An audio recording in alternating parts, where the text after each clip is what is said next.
Dilatih ya Pak ya.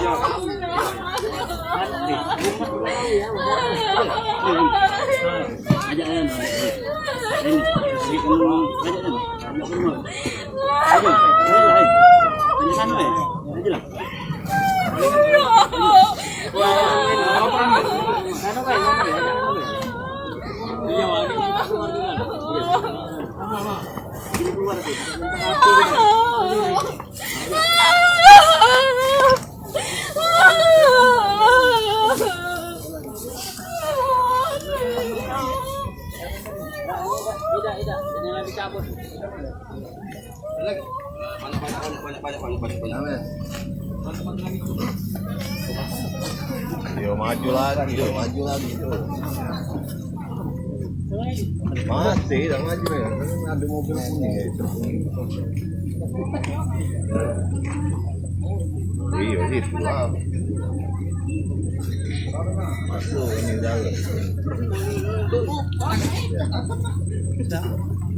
Ambi. Oke, selamat siang Tribuners. Saya Rahmat Kurniawan, reporter TribunSumsel.com. Saat ini sedang berada di kawasan Jakabaring, ini tepatnya di belakang kantor KPU Sumsel atau yang dekat di kantor BPOM.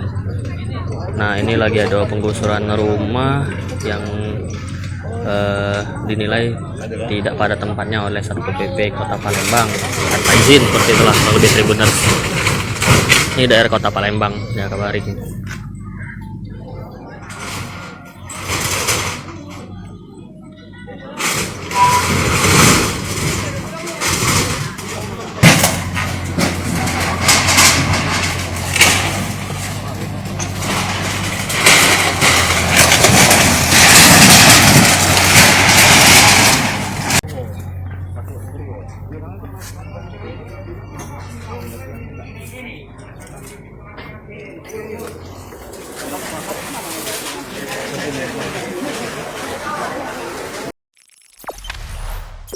Jangan lupa subscribe, share, komen, dan like ya.